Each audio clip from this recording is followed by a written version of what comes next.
ធំខ្លាំងអីដែរទេហេតុអីទៅស្អុយដល់ថ្នាក់នេះគឺស្រីបងសម្អាតម្នាក់នោះនាងស្អុយពេញតែខ្លួនបែបនេះឲ្យរៀនយ៉ាងម៉េចទៅបាត់ម៉ែណៃគួរឲ្យខ្ពើមខ្លាំងនេះ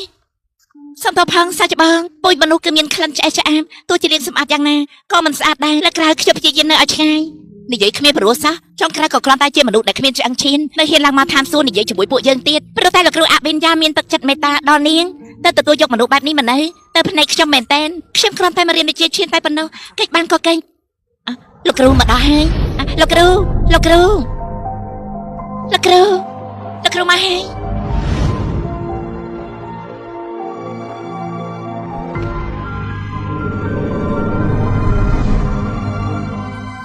សូមគោរពលោកគ្រូ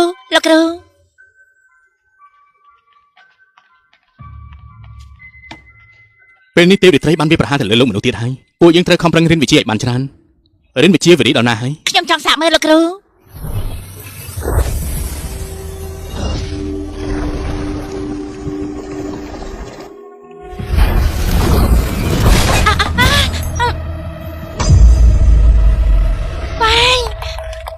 សំហើយជាសិស្សច្បងវ៉ាន់យៀនទៅតែរៀនមិនទាន់ប្រហែលក៏ប្រើបានហើយវ៉ាន់យៀនប្រកែកដល់ថ្នាក់នេះបង្រៀនពួកយើងផង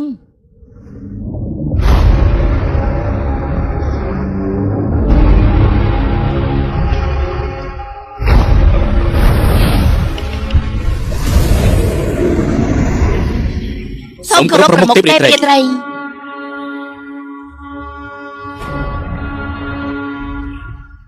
ខ្ញុំហាត់បានសម្រេចកម្លាំងកម្ពស់បំផុតហើយរំដានដៅស័ក្តិសិទ្ធិនៅសំណាក់ឈៀនភ្លាមពីពេលនេះទៅមានអ្វីអាចរារាំងខ្ញុំបានទៀតទេអីនីងជាស្អីទៅ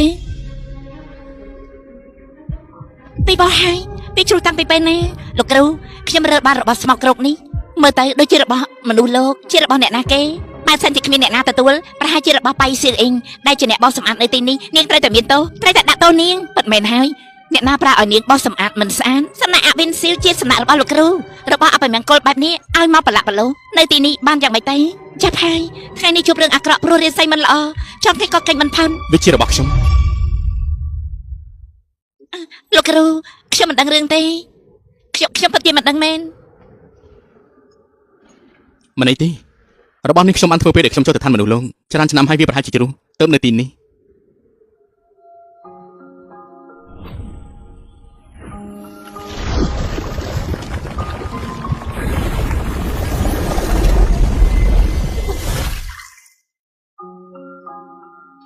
ខ្ញុំហាត់រៀនយ៉ាងណា